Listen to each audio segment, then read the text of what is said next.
Meanwhile, a new attack ad by a super PAC backing President Obama basically blames Mitt Romney for a woman's death from cancer after his company, Bain Capital, shut down the steel mill where the woman's husband worked. Let's go to our White House correspondent, Brianna Keeler. She's watching this for us. Brianna, on the surface, it seems pretty outrageous to blame Mitt Romney for the death of this woman. That's a pretty outrageous claim, but what's going on here? It does when you dig deeper here, Wolf, because this ad makes it sound like this woman passed away shortly after Bain Capital closed down the steel plant where her husband worked. But in reality, she passed away 5 years after it closed. And the former steel worker in this ad, I spoke to him on the phone today, and he said that during some of that time, his wife had insurance through her employer. So, Wolf, this is a heart-wrenching story, but it's not accurate.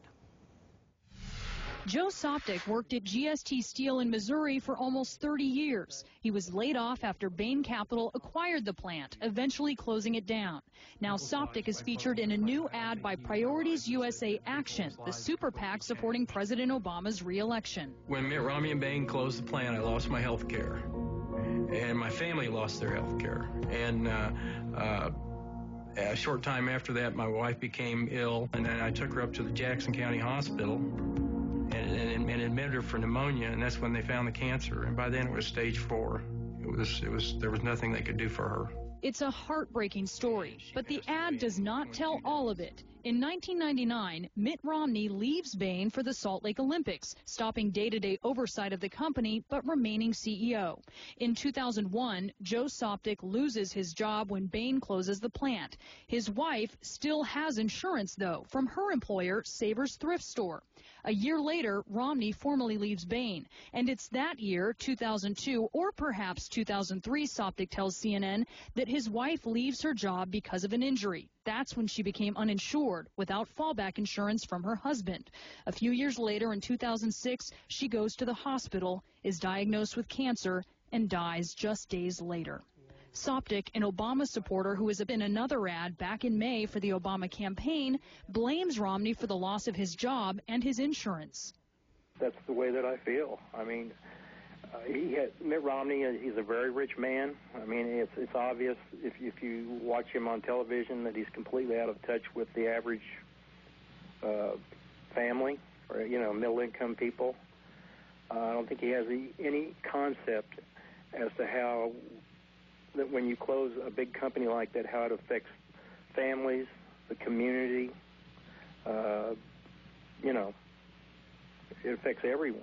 The Romney campaign is blasting the ad, a spokeswoman saying President Obama's allies continue to use discredited and dishonest attacks in a contemptible effort to conceal the administration's deplorable economic record.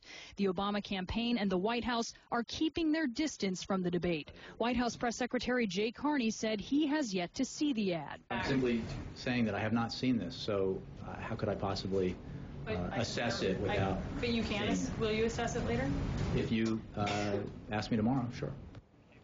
Now, Wolf, I followed up with Carney after the briefing, and he told me that he may look at the ad, but if I ask about it, quote, my assessment will be I have no assessment. This is kind of a case of a super PAC being able to do the dirty work and the campaign and the candidate, and in this case, the White House, trying to keep its hands clean, Wolf. So the White House, at least now, not touching this commercial. The Obama campaign, I take it, isn't saying anything about it either. Is that right? What about the super PAC itself? What do they say?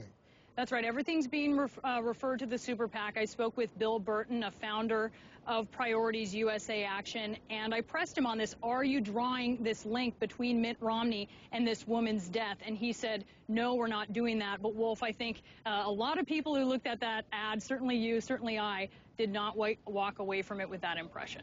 We're going to talk this ad in our next hour as well. We have a representative from the Obama campaign, a representative from the Romney campaign. They'll be on together, and we'll go through this point by point by point. Excellent report, Brianna. I really appreciate the good work. Thanks so much.